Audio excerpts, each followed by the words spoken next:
You're listening to Head to Head, a Star Wars podcast. Two fans, two generations, all things Star Wars begins now. All right, well, hello, everybody. I'm Eric Vansel. I'm Daryl Sanders. And we're your hosts for this show. And that's right, it's not an April Fool's. There's actually some Lando news. I figured I better point that out because there's actually some people that might read it that, might just be thinking, all right, these guys, what's going on? But I did notice that Christian Harloff, who's another person that we watch constantly, used to be on Collider. Now he has his own channel where he does a very similar show to what we do, actually. And then he has what he calls the Sith Council, because, they used to do the Jedi Council show on Collider. Now he's a Sith Council. But he was doing this topic, too. And basically, this is another one of those things that just pretty much came out of nowhere. What's his name? Donald Glover. Got that right? Mm-hmm. Donald Glover basically was interviewed by Jimmy Kimmel pretty recently, actually. And, they pressed him about this show, and he was like, oh, you want me to tell you everything? You getting up in my business or something like that. And all in my business. Yeah, all in my business. And he started, basically the way that it was worded, he was alluding to the fact that he was going to be a part of it, and it was still on. So I wouldn't necessarily call it 100% a confirmation, because he didn't come out and say, yes, there's going to be a Lando series, I'm going to be in it, and it's going to be released, whenever. Yeah, whenever. Right, but he did actually pretty much allude to the fact that it's in it, because traditionally speaking, when you've had these kind of Star Wars things before, generally what's happened is that people would basically talk about how they weren't part of it. Now, of course, there is some precedence for people being a little bit cryptic and everything, even if they're not being a part of it. Because sometimes when people are dismissed from a project or they leave one, they still sign an NDA, a non-disclosure agreement. So, there is that. But I don't know. I mean, based on this, what are your thoughts on this whole thing? Yeah, I mean, I think he's going to be in it, definitely. I mean, he did such a wonderful job, embodying a young Lando in Solo, which was an undergross, movie that was actually released. It didn't do that well as they really anticipated for the box office. However, after some time, Solo actually starts to gain a whole lot of traction to the point where people start clamoring and wanting to see a Solo 2, actually. So, I think he did a really good job, capturing, the essence of Billy D. Williams, as far as playing the character of a young Lando Calrissian. And, it kind of takes a little bit of finesse, if you will, to kind of play Lando. You kind of have to have that suave, that kind of cool, debonair kind of vibe to it. And I think, people really got a chance to see it, and they're like, we want to see more Lando. And Lando is a character that, we got introduced to in Empire. That was the first time we kind of ran across Lando Calrissian. And then, of course, he appeared again in Return of the Jedi.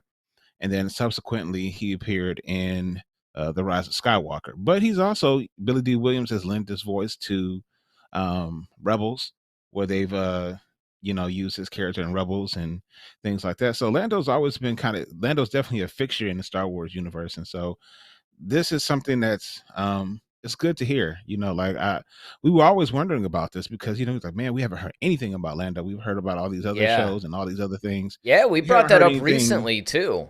Yeah. We haven't heard anything about it. Nothing. So, I mean, outside of that logo and Kathleen Kennedy announcing it at that one, I think it was in an Investors Day or something. I mean, we've heard like zero. It's actually at the point, honestly, where I wonder why they even bothered announcing it.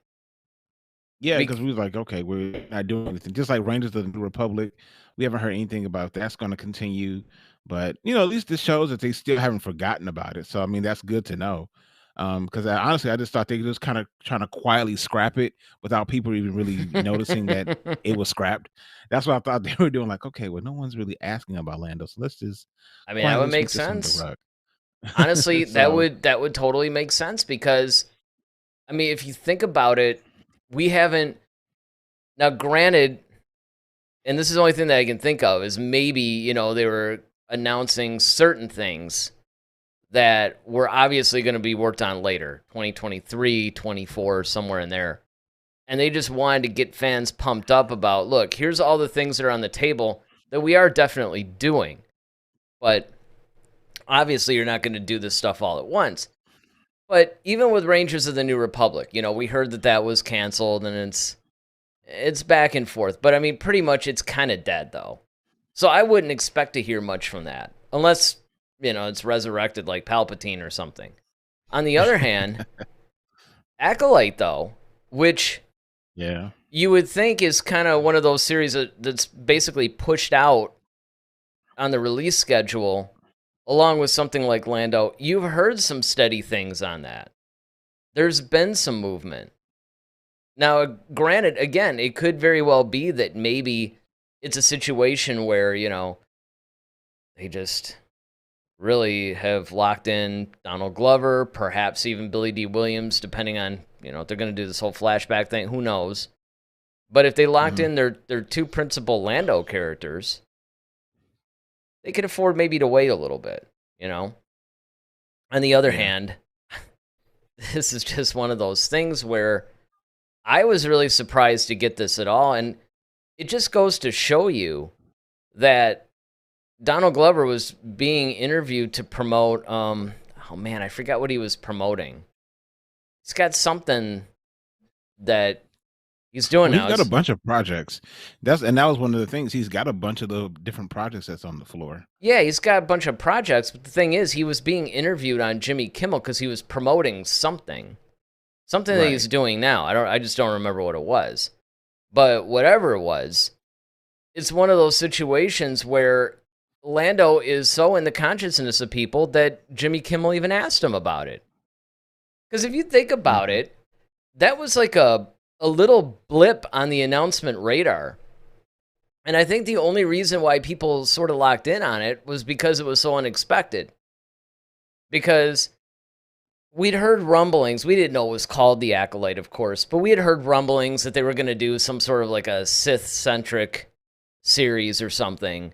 The Rangers of the New Republic, Andor, stuff like that. I mean, even before those things were announced, there were a lot of things that were out there, rumor-wise. But then when she started just going down the release schedule, and then she popped up with the Lando logo, it was almost like a joke. Like, what? That's so random. Right. On the other hand, Like, it's why like you Lando? said, and people really underestimate this, but Billy D. Williams is to the Lando character what Harrison Ford is to the Han Solo character. Mm-hmm. And yet, and again, I was a big fan of Community, and I saw Donald Glover's range, and I knew, I'm like, okay, this is the guy that could pull off a young Lando, hands down. On the other hand, I have to say, he exceeded even my expectations. I didn't even expect that. So, he knocked it out of the park. So it is a no-brainer. And like you said, they were going to make Solo 2, and then the movie didn't perform up to, let's just say, box office expectations. Yeah. Star Wars standards. Because, let's face it. Yeah, exactly. It was a box office success by any other standard, but it wasn't another one of these billion-dollar movies. And, of course, we did do a show shortly after. It might have even been in our review of Solo. But I know there's many times where we've addressed on a number of our shows why we think that it failed. But we either wrapped it into the actual review itself, or we just did a show on why Solo failed or something. But it was a good story, and it was something that I always thought maybe could live on in Disney Plus. Maybe they could take what would have been Solos 2 and 3 and then just make a Solo or Crimson Dawn or whatever series out of it. And so it makes me wonder, though, since this is somewhat back on the table, it's speculation time. And of course, anybody that's chatting with us or soon to be chatting with us, you can play in on this too. And of course, if you're watching this, Hey, don't forget to hit that like button, hit the subscribe button, and then in the comments section, what are some of the things that you expect to see in Lando? What do you think the plot's going to be? Where do you think it's going to go? Yeah, I mean, this is um this is interesting because I'm guessing either it's going to be before Solo, like the timeline if we're talking about here, like either it's going to be before Solo Yeah, that's what I'm talking or about. after Solo. Like, okay, well, Han goes off and does his thing, and then Lando kind of, they kind of parted ways. Now, because you could see the creation of um him doing his thing with Bespin, because that was a whole thing in the Empire, like how he took over, Bespin, and he had that whole city kind of. He became like the administrator of that whole facility over there, the whole mining colony. You could that could be like the end game of the movie. Let's say if they did a Lando, or if it's a series, because we don't know if this is a series or a movie. Oh, It's it's, probably going to well, be it. they announced it as a series, but that is a good Is it? point, though. I mean, it could very well be a Disney Plus feature. It doesn't Yeah, like necessarily an have to original. be a series. I mean, what we're used to seeing, of course, thus far, and that is all two show. Hmm. Well, that's not fair because we are about to get Obi-Wan 2 days late, Hmm. but we're gonna get it. And then of course, you have Andor, you have stuff like that. So it seems like Disney Plus is going to maybe do a whole series-based presentation for anything Star Wars. On the other hand, we just did that show a couple of weeks ago about Heir to the Empire possibly being the first Disney Plus feature. Hmm. So, who knows? I mean, I could point out Yeah. that it's somewhat obvious that it's either going to take place before or after Solo, so because it's Donald Glover. But that's not necessarily the case. Well, I mean, it's Donald Glover. Yeah, I mean, it's either going to be one or the other. I mean, of course, because you can't have it run up too close to Empire, because then you're going to need Mm-mm. Billy D for that. But um, so the whole thing is, it's like, okay, I personally think it should probably take place after Solo, because then now you could really kind of delve into, because we already kind of like knew, all right, he's a smuggler, he's a card player, gambler, you know, that kind of guy. So, but now it's like, okay, well, after the whole thing, because this will give him a chance to bring back Kira, Emilia Clarke's character, um, Crimson Dawn, Maul. A lot of people have been craving for Maul once again, too. So that might be a cool. I mean, I don't know if Ray Park is, smooth things over there, but we'll see. but um but what I mean, like I think that would be a cool space or sandbox for them to play in, because there's a whole section. I mean, outside of maybe some comics, I haven't really kept up with like a Lando comic, but um maybe if there's it seems like there's an open field for them to play in that hasn't been, and they can kind of create their own stories out of that, which I think would be good because it's in that time space or the time era. But if you don't have a whole lot of source material on that, you can kind of do what you want, as long Well, as it doesn't interfere with what's already been done. right. And of course, the more that they do explore these stories and comics and things like that, you do run the risk of painting yourself into a corner. But here's the important thing, too, that there is that rumor. I don't know if it's actually made it past the rumor stage. I don't think it has, but it's one of those inside sources confirmed sort of things where Amelia Clark is supposed to get her own series as Kira. Yeah, that's one of the things too. Now, there's also some speculation for Lando that if they do this series, they might use that to tie up the whole mystery of, is Jenna Lando's daughter from um Oh, the Rise of Skywalker. Rise Well, Skywalker. Yeah. that was a going theory, but I think that was actually more the theory before the Rise of Skywalker came out because like anything in Star Wars, I guess you can take it a couple of different ways, but that last scene where Lando basically said, "Look, I'm going to help you find your family or whatever." It just the whole thing felt like that's not where they were going with that. That it's not Lando thinking that it's his granddaughter or something. But I think that you're more onto it, though, because what they could do, especially because they're really exploring that in between Empire and then directly post Return of the Jedi timeline, they can actually bring us from, say, Solo to the original trilogy with Lando, and then maybe then start to include him in some of these other series that they're doing. You mean the actual, like Billy D. Williams? Well, it depends, because see, the problem is with Billy D. Williams, and this is a problem His that knees are bad. Well, it's not even that. I mean, even if his knees were fine, I mean, if the guy was like doing hurdles or something on a track, the bottom line is that he's 80 years old and he looks it.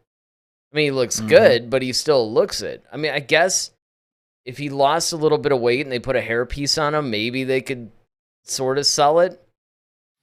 But the problem with doing all these directly right after Return of the Jedi things is that you have those actors when they're in their 30s or 40s that are actually portraying that. And if you're going, okay, well, this is like 3-4 years or whatever afterwards, you can't just, you can't plug in an 80-year-old Billy D. Williams. Well, it's kind of the same problem you run into, kind of like what we said with a lot of those original trilogy, that, if you do it right after Return of the Jedi, okay, well, you have, let's just say you decide you want to do a story that included Lando, but you got Donald Glover to do it. Well, in Return of the Jedi, you got Billy D. Williams, then you got Donald Glover, and then years later, you got Billy D. Williams again. Right. It's kind of That's like, exactly the problem. That's why you can't use Alden Ehrenreich. That's the reason why there's all those rumors that they de-aged Harrison Ford. And I suppose you could do that with Billy D. as well.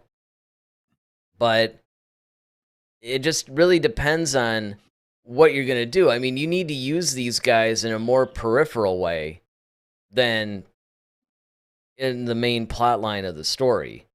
That's the problem. And the problem is you don't really want to do that because, especially if you think about this, if you're just taking all these things as it is, it's not a big deal. But if you start to actually watch everything in order, and then you get to Return of the Jedi, if you started getting all this other stuff going on in these series, it's kind of like you have to do something. Because on one hand, if these guys are to be the focus, you have to recast them. And you just have to say to people, listen, this isn't real life. We get it. It's not Billy D. Williams. Billy D. Williams is playing the age-appropriate version of Lando. I'm sorry we didn't make this back in 1990. People you're just going to have to understand that. It's like, I really struggle with this because on one hand, yes, you sit there and say things like de-age Mark Hamill and de-age Harrison Ford and do all this stuff because it's because you can't, just because you can. Yeah, because you can, because the technology's there, and it would, let's face it, it would fix the problem. It would. It's still kind of in its infancy, but as time goes on, it's leaps and bounds. I was reading because, I was wondering how they're pulling off the whole Iceman in the new Top Gun movie. Ever since I heard that Val Kilmer was in it, I was like, I don't know how they're going to do that. Now, it's a good thing that it's been delayed so many times because I remember talking about this before, but some AI company who's a big Val Kilmer fan decided to do him a solid, created this whole new technology where they fed it like 3 hours of interviews and movies and stuff that he did back in the 80s, and it gave him that voice. So now he can talk through this machine that sounds like him. Well, I was reading the other day that that's essentially what they've done with this whole Top Gun scene, is they basically just redubbed in this new, thing. Like, he's actually in it, but they dubbed in his voice with this technology. And so naturally you could do that with all these other guys too. So it's not like, Mark Hamill would have to try to use. And actually, they used that on the Book of Boba Fett. It wasn't even Mark Hamill. He never even set foot in the studio or in a VO booth. He was just basically, they just put some AI thing together and fed it a bunch of interviews and movies and a couple of books on, like, audio books that he had done. And that's how they got his voice for the Book of Boba Fett. And so they could continue to do that. So technology can fix the problem in a sense, but the only other option besides doing that, which could get costly depending on how much you want to use these guys, is people are just going to have to accept the fact that, sorry we didn't do this in 1988. I mean, if you're making a movie that's essentially taking place 2 years after a movie that you made in 1983, and you're making it in 2020 something, right? And it takes place 3 years after this thing, you're just gonna have to be like, look, man, I know it kind of blows the continuity a little bit. Yeah. And that's one of the things where, see, this is the danger of when you have a franchise that's either around too long or if it's done in a weird order like this. Because if you think about it, if it had been done in a chronological order, then you wouldn't have half of these issues. Yeah, I mean that's what I think. I think this should really stay like somewhere in between Solo, after Solo, leading up to the original trilogy. That way, you can kind of tell that story, and then let Lando be what he was in the prequel. I mean, the sequel trilogy. Well, I got two thoughts on this, and so there's what they should do with Lando, the series. All right, that one's not so controversial. I agree that they should probably pick it up after Solo and just have it take place sometime between Solo. So basically, while you're developing some of these other characters and you're telling stories in that in between episode 3 and 4 timeline, it would be good to maybe solidify Lando's presence. Because remember, even though he has a little bit of that redemption, he's not quite there yet. So really, he doesn't fully have that same moment that Han did in episode 4. He doesn't have it till episode 5. So there's a lot of really cool, I guess, on the fringe storylines you can tell with him there. And that's one thing. So I agree with that. The other thing is that they keep really wanting to play with these timelines. I hate to say it. It pains me as a fan in some ways to say it. They're gonna have to remake episodes 4 through 5 or 6. And as unpopular as that may seem to people, if you want this franchise to move forward, one of two things is going to happen.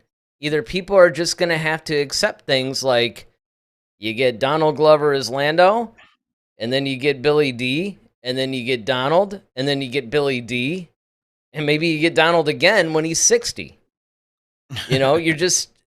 You're either going to have to accept that, you're going to have to accept cast changes, or you fix the whole problem and just remake episodes 4 through 6. Yeah, I don't yeah, nah. I don't think that would be the answer. I think you really just honestly I just think you just need to, one, deal with either you're going to deal with time where these characters are young enough to play, or you can get people to play these characters when they were younger and just tell stories within that range that makes sense. Or just stay out of the Skywalker saga and just create new stories. I mean, that's been the whole thing. It's like we always keep saying we need to move beyond the Skywalker saga, and there's so many other stories that you can tell. Or if you're going to tell stories that, like in that time period, do it with people that you can actually do stuff like, okay, if you want to do a Lord of the Sith book, okay, you can still do that. You could do that with Ian McDiarmid, because Ian McDiarmid is still around. He's playing the Emperor. He's wearing makeup. Okay, he's old enough to play that, bro. I mean, he just did it in Rise of Skywalker. He's fine. So okay, if you want to do something like that, cool. James Earl Jones is still living. God Really, for willing, now anyway. yeah, at least for now willing, what I'm saying, everybody needs to just, check on him every 20 minutes or something. But okay, you got him. Cool. Get his voice. Let's, put somebody in a suit. Okay, you can do that. You got tons of other stories and books that have been made. You got Thrawn, you got a brand new character that you can really, Thrawn's not a brand new character, but it's something we haven't seen live yet. So, okay, you got Thrawn that you can do a bunch of stuff with. You got all these different characters. You got Ahsoka, you're bringing all these different things out. Just do that and just do it well. You got the High Republic. You have tons of stuff that you can do to really move the saga forward. It's just that now, if you, the only person I would say, and I can't even say that, but like maybe the only person you would do that with would be a Mark Hamill or something like that, where you do get Sebastian Stan to play a younger Luke Skywalker or something like that. But other than that, I say leave it alone, because going back and trying to redo 4, 5, and 6 is going to completely, like, you thought the sequel trilogy divided, the Star Wars fan base. You touch 4, 5, and 6, it's over with. Well, it would depend. See, the thing is, I think that people could hang with it eventually. I'm not talking about anytime soon, but eventually I think people could hang with it for a number of reasons. Number one, you can get Ewan McGregor to play Obi-Wan in a remake of 4, 5, and 6. You could get a lot of these guys. I mean, if you think about it, you're really only talking about maybe recasting Tarkin, although the guy that they had playing him was fine in the prequels. You can move past some of that stuff because the technology's better now. As long as you didn't screw with the story, I would say that where you would run into problems is if you mess with the story. But you could fix a lot of the plot holes, because let's face it, there's a lot of things that Lucas, he had no idea this franchise. He didn't even think he was going to make it past 4, much less be this beloved franchise. And I'm not saying I necessarily want that. I'm just saying that if you're going to keep playing in that Skywalker saga sandbox, you're going to be forced to do it. And the reason why people are doing it, by the way, even though you have all these other cool stories to sell, I don't actually think that it's an insecurity on the part of Lucasfilm or Disney or anything like that. I think it's really more the fact that ever since the original trilogy came out, people want to know, well, what happened after? What happened after? And for a while, it was difficult because of technology. Lucas was a little hesitant to do anything. In fact, he purposely waited close to 20 years to make episode 1 because technology just wasn't where he wanted it to be yet. So first you had that problem. You actually had to wait 20 years to do anything with Star Wars because in order to do it justice, you needed the technology to be there. Okay, then it was another number of years because you had to get the prequel trilogies out of the way. And then by that time, after he sold the company, he gets it back. Now, pretty much like 30 years after the original trilogy comes out, now you're able to start telling these stories. And people have had 20 or so years to build up that excitement. And so now that you can finally do that, I think that that's the reason why people are sticking with that Skywalker saga, because they're finally getting the stories that they wanted to get. Well, maybe not exactly the stories they want, but they're finally getting some movement on post-Return of the Jedi stuff 20, 30 years after the fact. And I think that once they somewhat exhaust that, they'll go on, because we talked about it not too long ago, that the High Republic series is basically in some form of production. Yeah, but I just see. I'm just thinking like, okay, you're trying to recreate like, if you redo the original trilogy, like 4, 5, and 6, like it's not even. Yeah, you can keep the same story, and you dare not change that. But it's still like the acting, there's something different about seeing Harrison Ford. It's just like, get it. I get it. Alden Ehrenreich did a great job, in my opinion, playing a young Han. Great. And you might get somebody in right to play, a Carrie, a Princess Leia, or but I just think that You know what the it would problem just is? do. I'll tell you exactly what the problem is. The problem is we've had 40 or 50 years with the portrayal of these characters, and people can't get it out of their heads. I get that. Yeah, I mean that. Yeah, I mean that's a big part of it. Definitely, I totally agree with you on But that. And here's the thing. That's why I say not right away, because a couple of things that people have to understand. I mean, I'm going to hesitate for the fans to say like grow up, because Mhm. I was there right from. If anybody should be beholden to the original trilogy to that degree, it's going to be me and the fans that are like me. But here's the thing that you have to look at. And this is what I've been talking about. And this is why I purposely said don't do it right now. Because I agree. I think that a lot of fans would, well, especially because fans are already kind of on edge, right?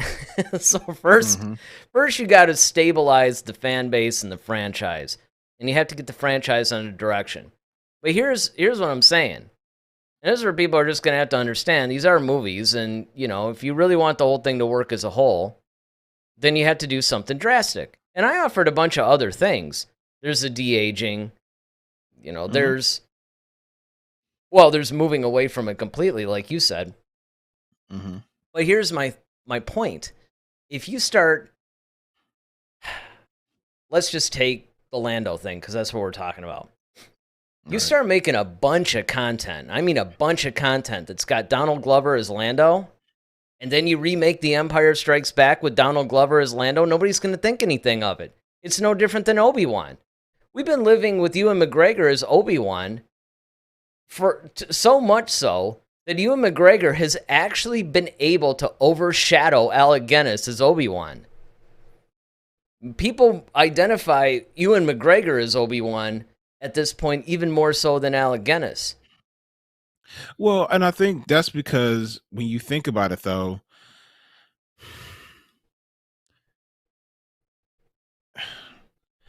although Alec Guinness was a great actor,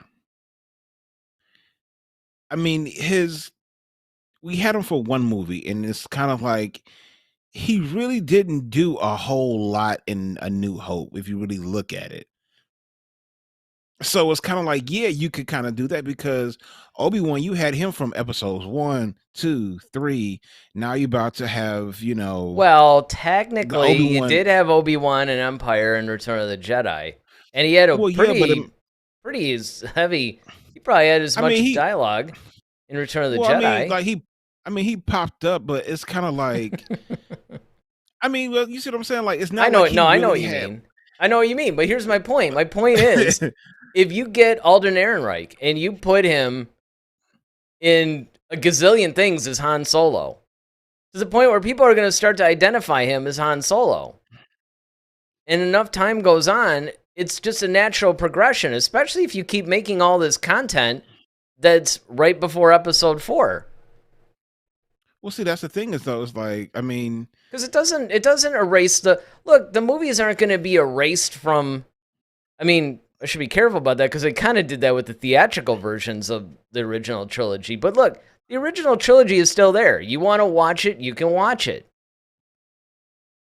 yeah, I'm just saying, like, I guess I don't have faith in when people are trying to redo classics. Like, for example, I know we use this all the time, but okay. Now, granted, the only one I could really say was probably as good, or excuse me, was a Star Trek one when they redid, like, Hmm. okay, I was waiting to I'll use that give as you. an example too. I I knew you were, but my Just counter to saying. that, I know, but my counter to that though would be like the Karate Kid. Like, we got Jackie Chan and like Jaden Smith. Like, okay, that was nowhere near as good as the original one with, Ralph Well, again, Macchio. they changed the story though. I mean, not really. Not. I mean, the premise was still pretty much the same. I Premise, mean, yes. yes. Story, no. I mean, okay, but the point is though, it's still like, okay, you didn't believe it was hard to really believe just how, or you couldn't really trust in the fact that it's like, okay, this is, Shao Dre is Daniel. Because I know, and the part of it is because they didn't make a bunch of. It's hard to compare that anyway, because you didn't have a bunch of different series that took place before the first Karate Kid movie, or in between 1 and 2, or something like that. See, that's the key. I'm not saying just go in and just remake the whole series, although they kind of did that with Star Trek, and then of course, in order to appease some of the fans, because they didn't want it to nuke out the original. What they did was they created that, the Prime and then the other the Kelvin timelines or something. They actually did like 2 different timelines on that. See, well, let me ask you this question, because I wasn't around, so they could do the world between worlds and make that like an alternate. I mean, you could actually do that. Like, well, I'm just saying, you could do it within the universe. I wouldn't personally do that, but yeah, I wouldn't do that one. But you could. That's a way out. That's the Kelvin Prime timeline with Star Trek. Yeah, but now you're really gonna be confusing fans, because if you've never seen any of that content, you're gonna be like, what? But okay. So let me ask you this question: the original 60s Star Trek movie, did that come out before the series, or did the series come out before and then they made the movie? What are you talking about? There was no movie in the 60s. I mean, I'm talking about the original, like the first Star Trek movie. The motion picture? It came out like 10 years after the original series. It was like 77 so the series came out 79 or something. Yeah, 79 or 80. So all I want to know is that the series came before the movie. That's all. Way before the movie. In fact, what's interesting about that, I mean, not to get off on, on this too much, but they actually were, and you can find this on YouTube, they were making a second series with some different people. So it was going to be, it was like another mission or something. And then it never got off the ground. And then what they did, they're also going to do it with the original, I almost said trilogy, the original series characters. But what ended up happening was they repurposed a lot of those scripts. And that's where we got that. Remember that Star Trek, the animated series? Yes. That was like done in 73 or whatever it was. Mm-hmm. Yeah. A lot of those were actually repurposed. Man, I wish I can remember the name of that series. But it was like Star Trek The Next Mission or something like that. And so then what happened was Star Wars, naturally, just kicked off this whole like sci-fi thing, right? And so what happened was they basically did the original Star Trek The Motion Picture because of the success of Star Wars. So they brought it to the big screen, which of course it was. Gotcha. It wasn't exactly what people thought it was. It was a little too cerebral. That's why Star Trek 2 was so full of action and actually balanced the cerebral nature. Well, I mean, and that's what I'm saying, because I see your point. Like I said, if you put out a bunch of content, I mean, I get it. People will kind of learn to adapt to that type of change. You kind of like slowly, it's kind of like the whole frog in the water thing. You kind of slowly boil it to the point where they don't even realize that they're being cooked, pretty much. But it's like that Palpatine thing. You kind of slowly start taking things away, and then you realize, I'm gonna go a step. Empire now. I'm gonna go a step further, even, because this new book, Shadows of the Sith, that's coming out, a lot of people are questioning it because they're changing a bunch of the lore. So there's like a whole scene in there where when Luke was he was facing like the 9 Sith spirits or something like that on Exegol. So it talks about how like when Luke and Lando were basically, trying to find all the artifacts and stuff. Oh, the Wayfinder and all that stuff. Yeah, remember when they were... So this is sequel time. Mm-hmm. Okay. Mm-hmm. Okay. Yeah, this is afterwards, although it's just changing a bunch of stuff even before the death of Palpatine and stuff too. But one of the big things that it's doing is afterwards, Luke goes to Exegol first, and he basically faces like these 9 Sith spirits or something, and it's like it's too much for him. Like he's about to he pretty much figures, you know what, it's over for me. I'm not powerful enough to do this. And all of a sudden, he sees a blue lightsaber, and he kind of looks up, and it's Anakin. It's like Anakin's Force Ghost or something that kind of comes to his aid. And then, there's all these other different little things that people are wondering where it's going, because it's actually changing some of the things even in the original trilogy. And it's kind of like, well, the way I see it, if it's cool, then fine. Because the other problem, I think, is that we've only had episodes 4 through 6 for like 15 years before we even had episode 1. Actually, like 16 years. So, and you might as well really say like 21 or 22, because from 77 to 99, that's all we had, right? Like 22 years. Mm-hmm. It's like all we had was the original trilogy. And then you started adding from there. Mm-hmm.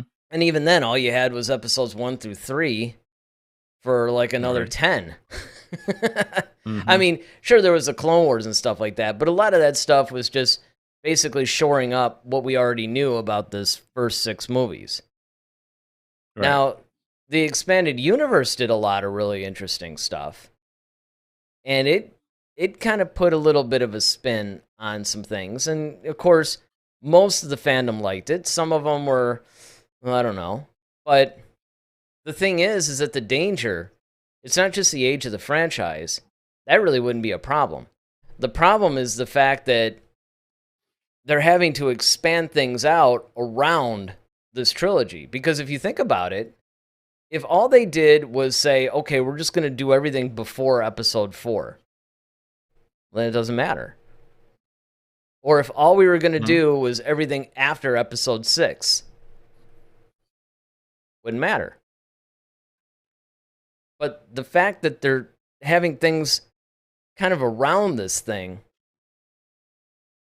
all I'm saying is, and I'm not saying that they should do it, I'm just saying that there's only 3 real solutions that you have if you want to keep making viable content that's around that original trilogy. Or, as you more accurately put, the Skywalker saga. You're either going to have to recast, de-age, or remake. That's basically what it comes down to. Especially when you're so close. Well, yeah, that's why my whole thing is I just rather keep it. I'd rather keep it because I mean, and quite frankly, like, and I know I keep saying thing, but I don't feel like we don't need to see everything that was going on with certain characters, like Lando. Like,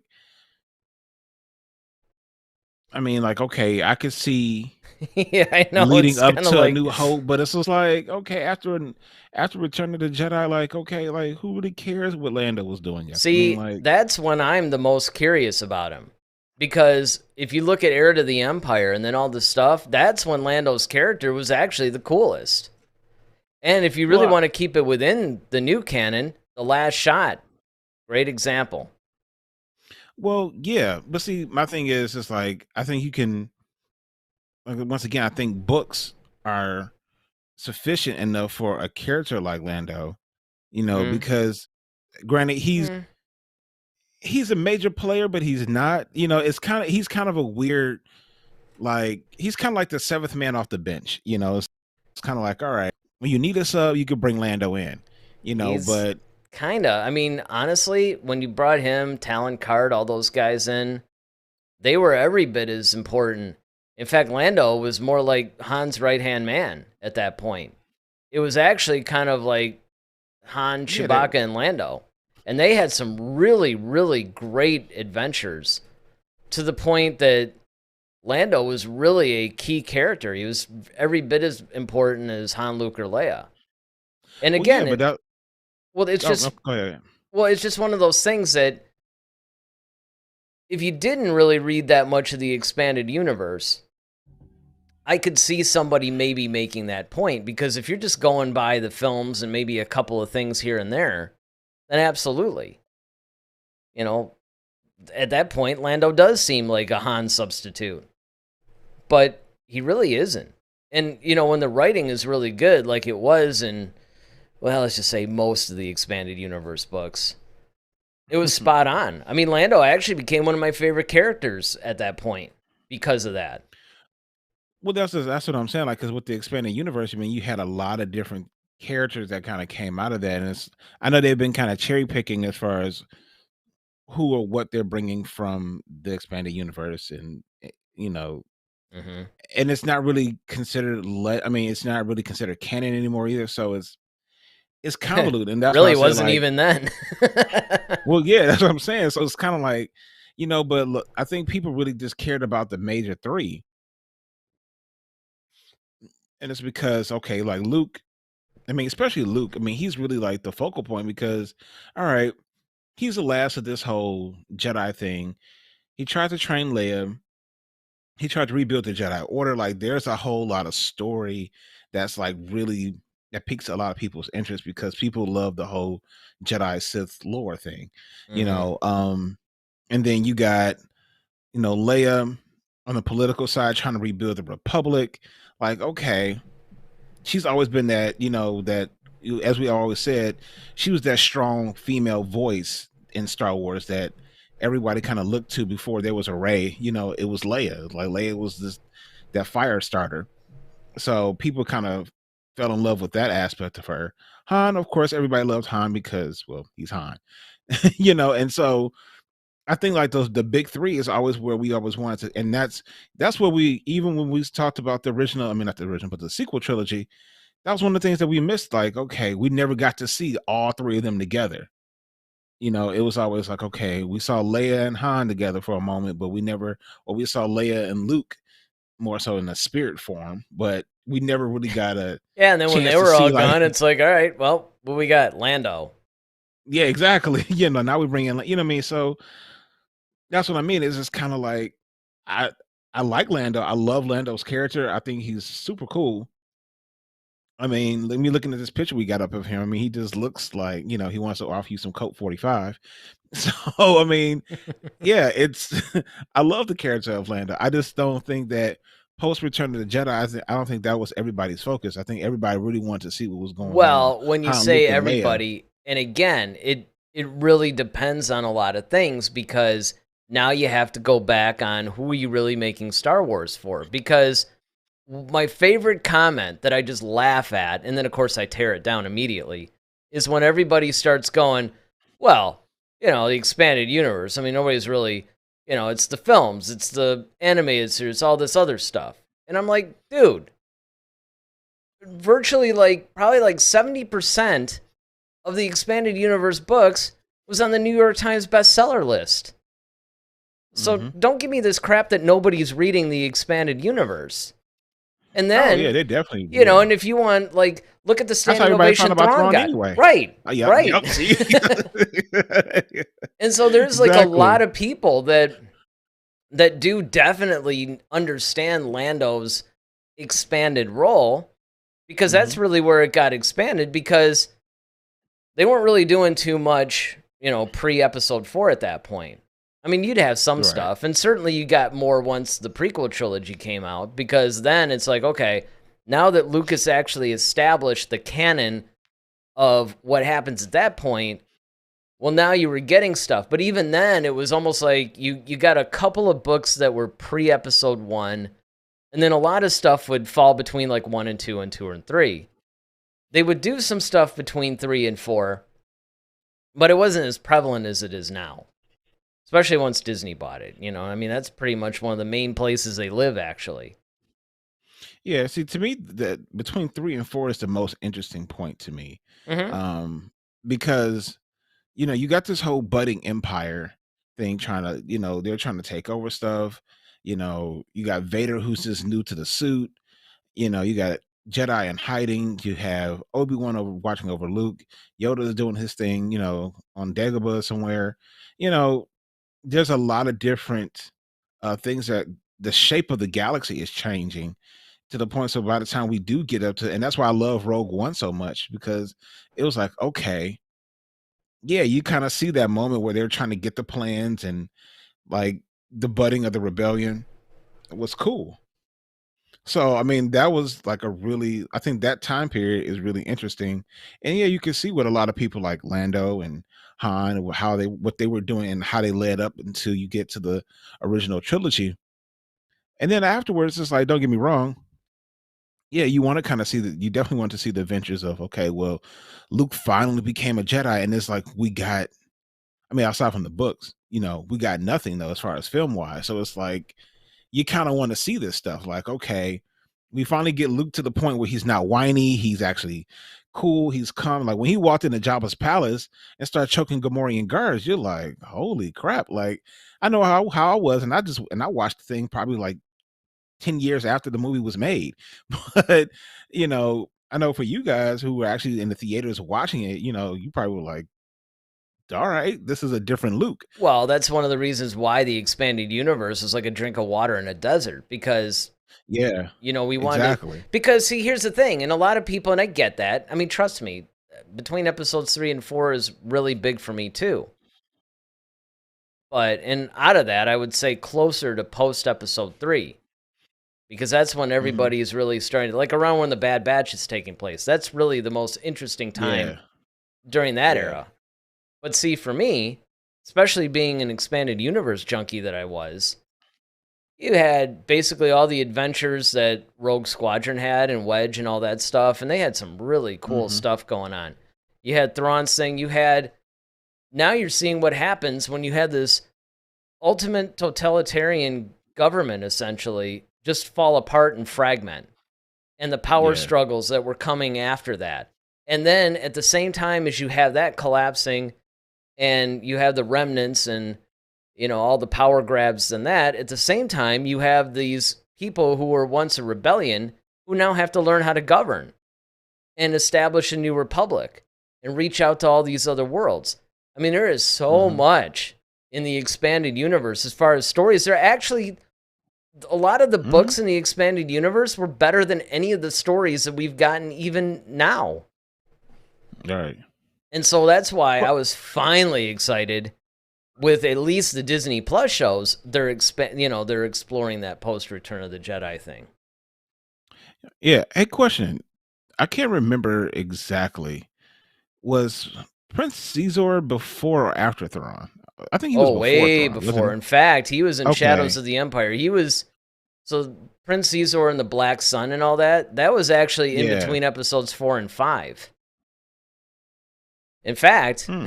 the interesting story on that one was that George Lucas commissioned that book to be written because if he couldn't have made the sequel, then he was going to basically try to make either that into a movie and just make a lower budget version of it, or he was going to let it stand as a novel.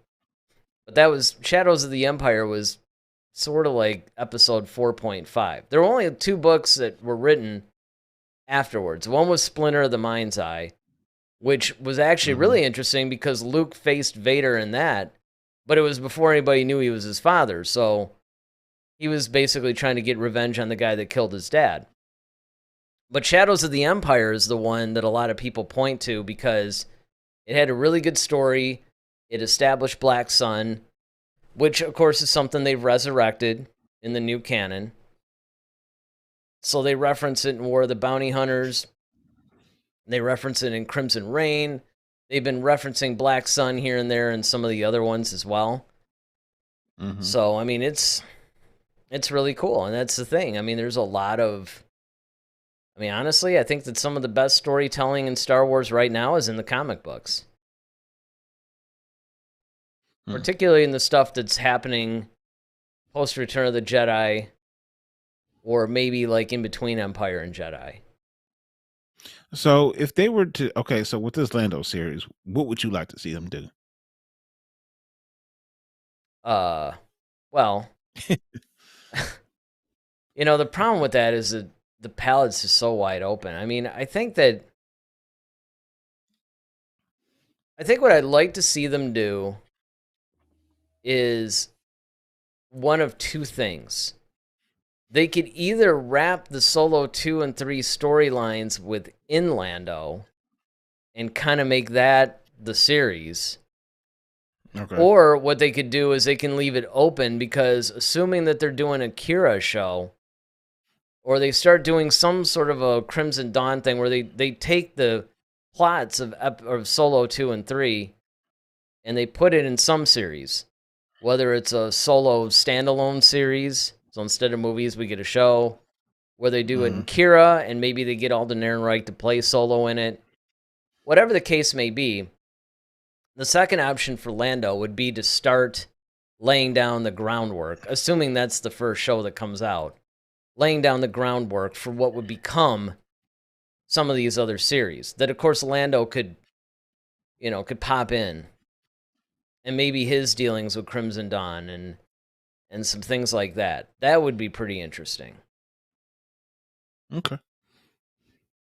And the other thing they could do, that would actually make the most sense, because I get the whole thing, like maybe show how he's establishing himself as the administrator of the Bespin, mining facility.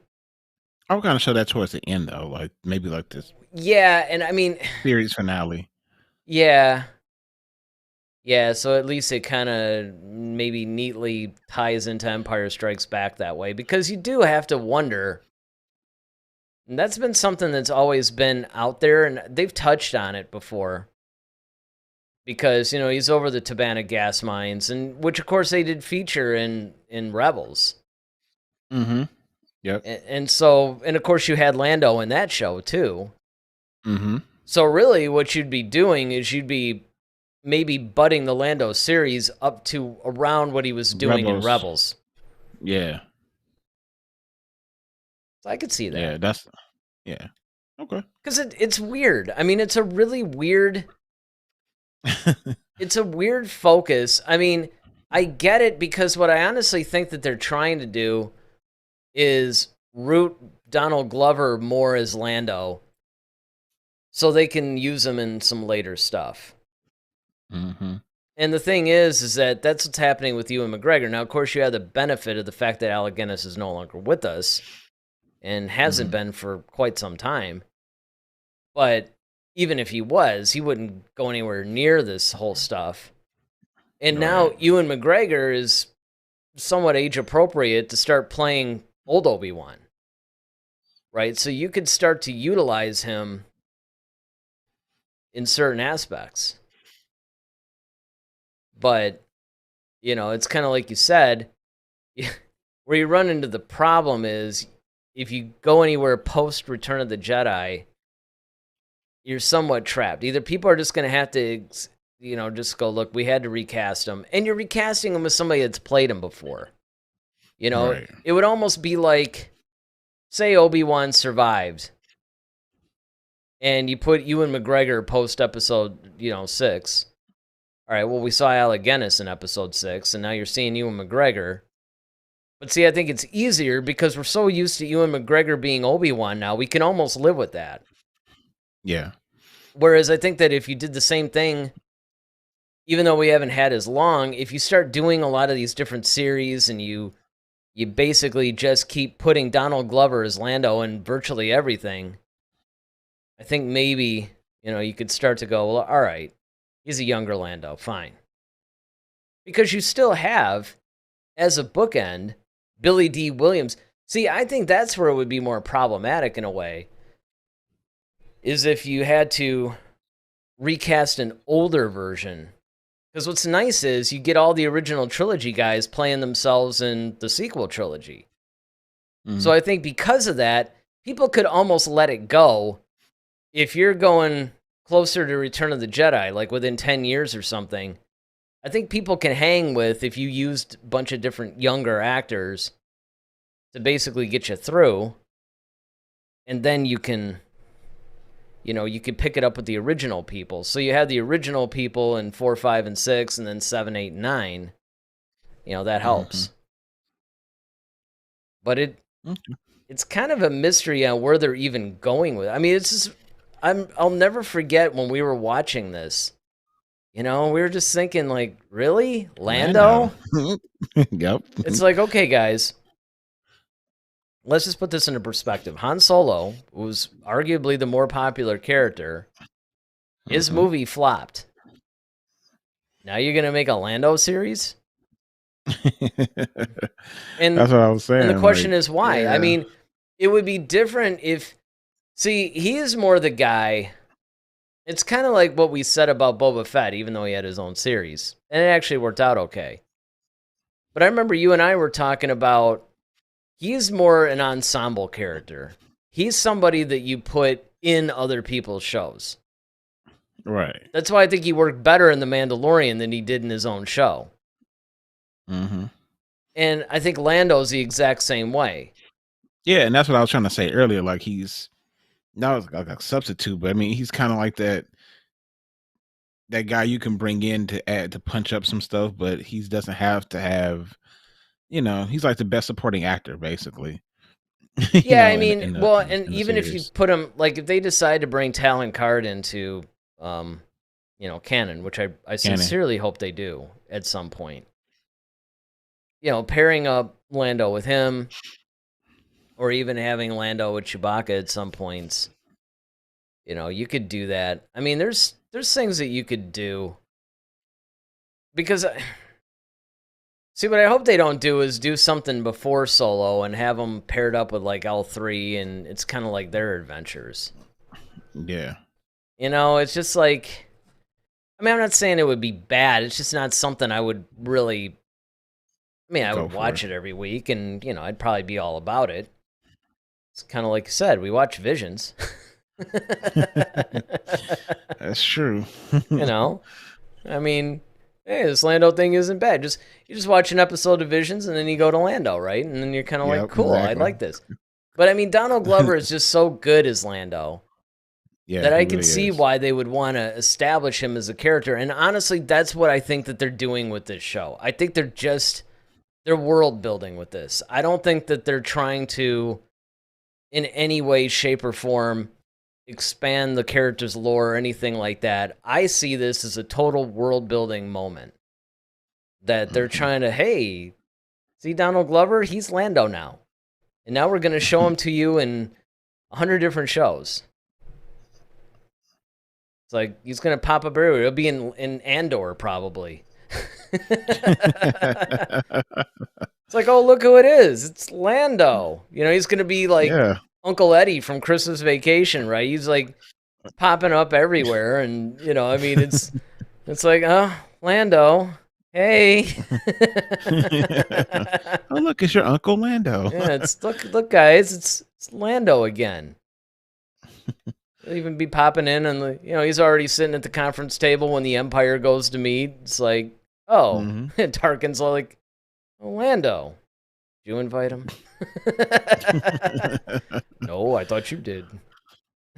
It could be, and that's the thing. You don't want to make it a joke, and I just really hope that that's what's happening, and that once again, Disney, Lucasfilm are really planning this out. And again, Celebration is more or less right around the corner. We're like a little over a month away. Mm-hmm. So I'm sure, I don't know. We'll probably have to try to do like right before Celebration hits. We'll have to do our what do you think we're going to see? Yeah, our predictions and all that stuff. And then, of course, during Celebration, I think we'll end up having a show or two. Like our Friday show, on May whatever, will actually fit. So, we'll try to bring you guys some coverage on that too. And I'm hoping that maybe we start to get some information. Lando might hopefully be announced. Maybe we even get I doubt we'll get a trailer because I don't even think anything's been shot. I don't know. But it's going to be really interesting to see where they're going with this, when it's going to be released, where it falls on the timeline.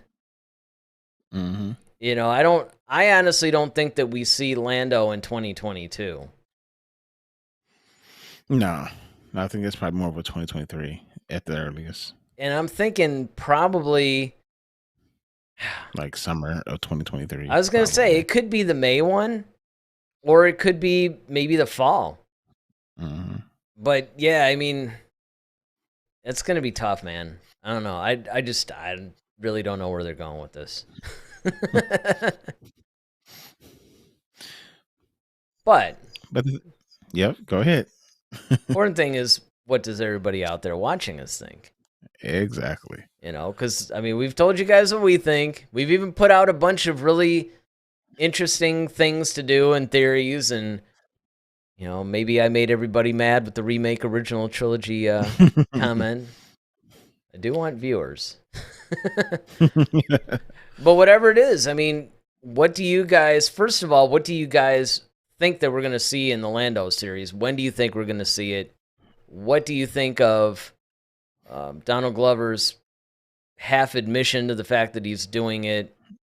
In other words, it's a terrible pun, but where do you land on Lando? No. No. You know, let us know in the comment section below. And in spite of that joke, please leave a like, because it does help the channel. And, you know, we want to be able to make more terrible jokes for you guys on Friday nights and Monday nights. Speaking of which, we are live every Monday and Friday at 8 o'clock Eastern time. So you're definitely going to want to check it out. And Monday, we actually know what we're doing on Monday. In fact, it's on the channel right now.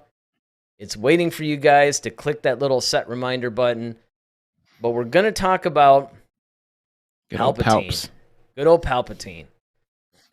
And I believe we're talking about if he was a Sith heretic, yeah. So, was Palpatine a Sith heretic? Now, for those of you guys who don't know, this has been somewhat of a debate that's been coming up. And it actually directly relates in a lot of ways to the new Shadows of the Sith book that's coming out, which I think it comes out in June, which is going to cause quite a bit of stir. I mean, you can see we were talking a little bit about it today on the Lando discussion, but I'm sure we're going to continue that more on Monday. So you're not going to want to miss, is Palpatine a Sith heretic? Not just a Sith Lord, but a heretic on Monday's show. So hopefully we'll see you guys Monday night at 8, where you can chat live with us. And until then, it's time to let you guys go. I'm Eric Vansel. I'm Daryl Sanders. May the Force be with you. Always. Head to Head, a Star Wars podcast. Be sure to follow us on Twitter at HeadToHeadSW. Submit your questions for our next show. Visit our official website at headtoheadswpodcast.com. Until next time, may the Force be with you, always.